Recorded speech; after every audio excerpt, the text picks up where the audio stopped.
For the third day in a row, the Ukrainian positions in the southern parts of Pokrovsk are collapsing as the Russians manage to gain full control over the western parts of Pokrovsk in the residential area south of the railway line. This also allowed the Russians to start operations within the industrial area, not just in the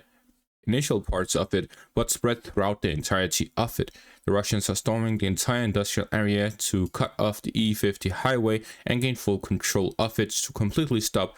supplies and reinforcements from coming through the E50 highway and the Rishina road here in the northwestern direction. This forces the Ukrainians to move through the dachas here to the north of Pokrovsk, where they're moving from Rishina into the dachas through the residential area and into the city itself. As for the northern road, the road from Rishina to the intersection and down south is under fire by Russian drones and long-range weaponry, but it is not physically cut off, which allows them to continue their supply through it, although limited. So with this, there are two roads into Pokrovsk and Vynorad remaining under Ukrainian control, which both are under constant surveillance by Russian drones, which limits these two roads' resupply capacity. This means that the defenses of Pokrovsk and Vynorad have been significantly limited and weakened due to this pressure on the supplies. The Russian capture of the residential area here in the western parts of the city leaves just a small portion remaining under the southern parts of the railway line remaining under Ukrainian control. The settlements of Nativka and Rih in the eastern outskirts, and a residential area which remains in the gray zone in the western area, and then the eastern part still has some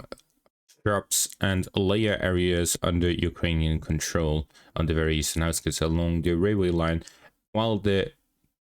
railway itself is contested between the Russian and Ukrainian forces, the Russians have started the infiltration of the northern parts of Pokrovsk through the railway line, where the first DRGs are pushing through towards the railway itself, the industrial zone in the northeastern parts, and the apartment complex area in the northeastern parts, but mainly through the residential area in the north central parts. Therefore, as a status update on the situation within Pokrovsk itself, the Russians have almost completely captured the southern parts of the railway area from the western to the eastern outskirts of the city. The Ukrainians still hold some positions along the railway line, including fortifications and settlements outside of Pokrovsk, while the Russians have infiltrated every part north of the railway line, where the main forces are centered around the industrial area and normal residential area to the north of the railway line, but also some presence within the railway station, the industrial area, and apartment complex area.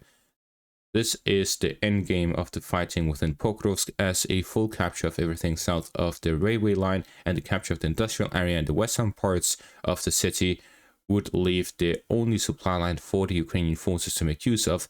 through the intersection between Rishina and the Rudinsky highway, from which the Russians are already striking consistently, as there was the graveyard that was revealed north of Pokrovsk,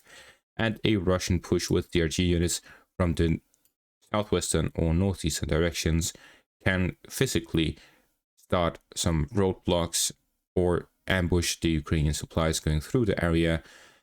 And the fighting in Rudinsky continues, with the Russians attempting to gain full control over the city, which would at that point physically cut off the final road into Pokrovsk. Therefore, we are in the endgame of the battles. The Battle of Pokrovsk has lasted for over a year, and we're coming to an end within the coming weeks. To the southwest of Pokrovsk, the Russians and the Ukrainians have done some back and forth. The Ukrainians managed to regain control over the mine area here in the western flank of the city, pushing the Russian forces out back towards Udashne, while the Russians have managed to expand their foothold within Molodetske along the railway line, pushing through from Udashne towards the settlement and up through the forest lines, while the town itself is now being contested by the Russian and Ukrainian forces in the central parts, where we have to keep our eyes on the western flank of Pokrovsk, because a Ukrainian counterattack to limit the speed or to stop the siege of Pokrovsk by the Russian forces would come from this direction. Further southwest in the direction of Zelenivsky along the second line of defense. The Russians managed to capture some first lines as they continue positional battles on the northeast of the Yanchur River, where they're looking to gain full control over their river line. And to the south of this, the Russians managed to gain control over what remains of Poltavka and Okhotnishne, where they managed to gain control over the remaining residential area all the way up to the first line of defense in the Zaporizhia region, as well as some forest lines on the western outskirts of the settlement. This completely secures the settlement here along the Yanchur River, and the pressure continues along the river line itself on both the eastern and western banks to gain full control over the river line, which is the final defensive line of the Ukrainians facing in the eastward directions ahead of Huliaipole, where the Russians can start the push towards reaching the town itself that acts as logistical hub for the Ukrainian forces in this section of the front line. Moving up north in the direction of the northern flank of Pokrovsk, the Russians have managed to gain full control over Novoshakhove here on the northern flank of Ivanivka, following the capture of Doroshne and Nikhonorivka, which cut off the supplies to the Ukrainian forces operating west of Boykivka. The Russians are now moving further upwards towards Novoshakhove, gaining control over that, which then puts Ivanivka as the next target, which allowed the Russians to connect their positions within Vilna to Doroshne through shorter roads. Then pushing further westwards towards Novy Donbass and securing the western flank will allow the Russians to have additional supply lines leading up in a northern direction, not limiting themselves to some off-roads and the Nikhonorivka-Novoshakhove road up towards Kucherev Yar, which better connects the ecosystem of Russian forces operating here in the north of Pokrovsk. In turn,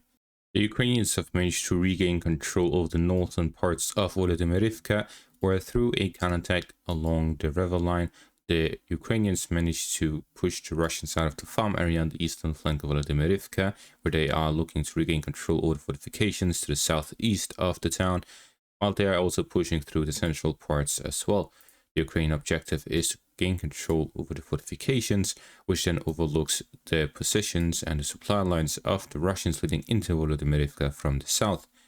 Meanwhile, the Russians continue their pressure on Shakhove from the eastern and western flanks, where the Ukrainians are looking to regain control over Volodymyrivka, and the Russians are pushing to gain control over Shakhove to cut off the supply lines leading into Volodymyrivka from the north. Therefore, we see some heavy fighting taking place in the area, and this really raises the question as to the objective of the Ukrainians, because the Russians are threatening the very supply lines lead into Shakhove. Even if they capture Volodymyrivka, it does not break the siege that is taking place on the flanks of Shakhove and Sofiivka.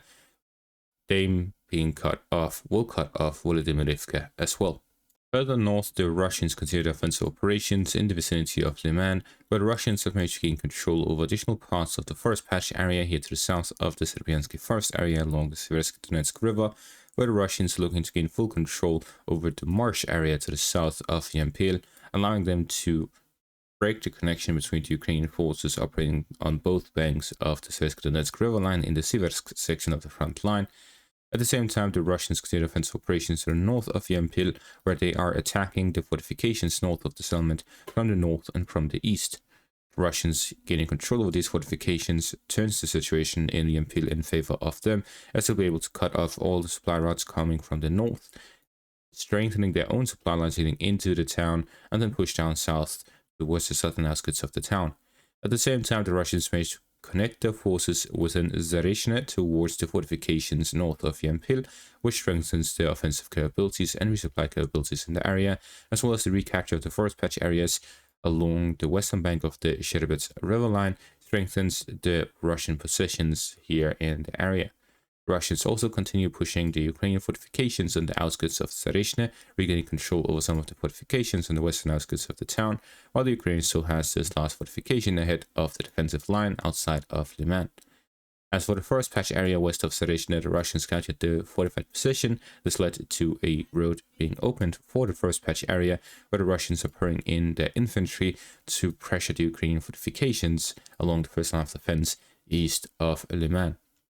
This marks, in my opinion, the third battle over Lyman, as the Russians have managed to capture it at the start of the war in 2022. The Ukrainians recaptured it at the end of 2022, and now the Russians have restarted the third battle for Lyman, with the Russians pressuring the defensive lines to the east of the city. At the same time, the Russians continued offensive operations within Novoselivka, where they managed to regain control over the eastern parts of the settlement. With this, the Ukrainians being pushed out to the southern outskirts of it, down towards the forest patch area, and the Russians have managed to gain control over the positions northwest, north, and east of the settlement. Further north in the direction of Kupyansk, the Russians have started storming the school area here to the south of the railway line. This is one of the two final defensive positions of the Ukrainians within Kupyansk. The school area and the apartment complex area to the southwest are the two final positions of the Ukrainians within Kupyansk, which are holding the final line of defense of the Ukrainians within the area. The fall of both will lead to Russia's gain full control over the western parts of Kupyansk and start the pressure on the eastern parts, as well as what remains under Ukrainian control east of the Uskil river line. It also opens for Russian offensive operations down south towards Sinkove to encircle the Ukrainian positions actually east of the river line. With this, we see that the fighting continues all throughout the front line. In this update from the eastern outskirts of the first and second defensive lines within Zaporizhia region, within Pokrovsk, the flanks of Pokrovsk, the Lyman direction and the Kupyansk direction, where heavy fighting continues as the Russians continue storming major cities and logistical hubs that remain under Ukrainian control within the Donetsk region. And that is going to be all for this update. It has been your host, Weeb Union. Thank you all for watching and have a great day.